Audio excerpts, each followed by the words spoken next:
Okay, so friggin', nah, I'm just kidding. I didn't mean that.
So, diesel saga continues.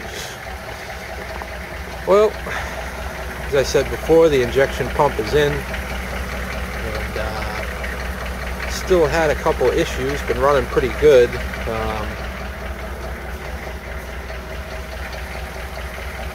It's definitely got some crap in the tank, gets stirred up and blocks the little sock, I think. So, it's done it to me twice. I had to take the line off the lift pump and blow through it with the air line, and whatever crap that's in there blows out, and then it runs good again. But when it clogs up, it just loses power. And but definitely needed that injection pump. Definitely runs. It's like a different truck as far as running and stuff like that. It's still not the fastest thing in the world, but it definitely does the job good. It's good on. It's just sipping fuel, so that's a good thing. Had a little issue the other morning last week. There, I was driving to work. My first job of the day, 6:30 in the morning, and I stopped at the light. It's a little bit icy out. I stopped fine and everything, and the car beside me was also going straight on Route 1, and I don't know whether he was looking at his phone or whatever the case was. I never seen him coming, but he couldn't stop and slammed right into me right here.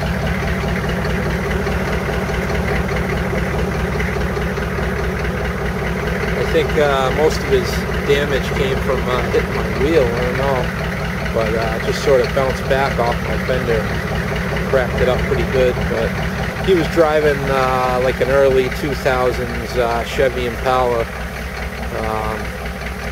He had a lot more damage than me, but I mean, he hit me so hard, he pushed the whole ass end of this truck right over. I mean, all of a sudden I'm sitting sideways, and there's all kinds of morning traffic all trying to get around me. It was just complete chaos. I was surprised that there was no other cars involved, but after he hit me, he backed up and put his window down. I put mine down, and he just calmly said, you want to pull into the Lowe's parking lot up there and, assess the situation. So I thought I was going to get out, and I thought the whole back end of my truck was going to be smashed up. But yeah, we pulled in, and the guy was kind of weird. He was in a real hurry, for one, but he got out. He was all pissed off, and his mirror was hanging. I mean, his car was done from the front fender, right from the front fender all the way down the side. And so he needed like a fender, a door, and his mirror was hanging off, and he kind of flung the mirror to the side, was all pissed off. But he just said, all right, I'll give you my name and number, I'll take yours, and I don't have time for this. I got somewhere I got to be, so I got to go. And I was kind of just like, I don't know, it was so early in the morning, I was stunned by everything, and I'm standing there like, okay. So he hops in his car, screws out of there. My first instinct was I should have just called the cops, but so I ended up leaving there to get to work, and I started my way down Route 1, and I noticed there he is sitting on the side of Route 1, front wheel cocked out like this. Looks like he broke a tie rod or something that he didn't know about, so he wasn't going anywhere. So I'm still kind of waiting to hear back from the insurance company on that. Seeing what they can't really decide what they want to do, because yeah, this thing's an 89. You know, it's really it's kind of an old truck, and at first they were kind of just like, thought maybe it was just going to be totaled because of a fender. I mean, but then once they looked at the value, the truck actually is still worth some money in the book. So unfortunately, you know, the diesel swap and stuff's not really documented, so that really doesn't really matter. But so I mean, a fender, actually they call it a flare, whatever, for this thing. List price is like $800 for a new one.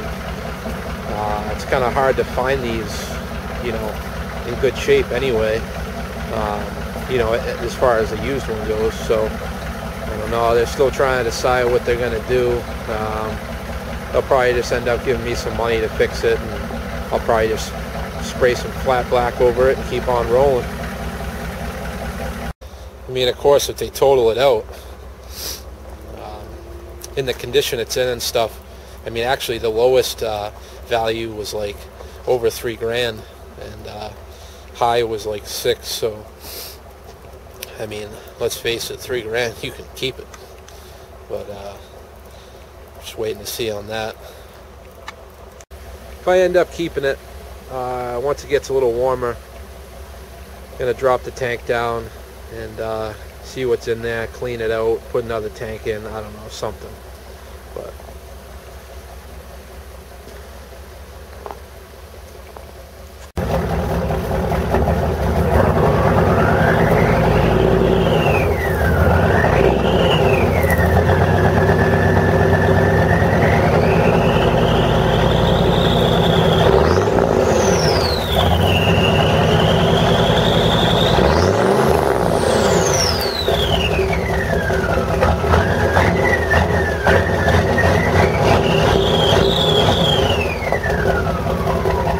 so that's it for now. As always, thanks for watching, and there's my update for now on my wonderful diesel. And now you can go back to, you know, searching for old videos, hating on them, and then posting about it on Facebook. Yep, you can do that now. So until next time, see you on the streets.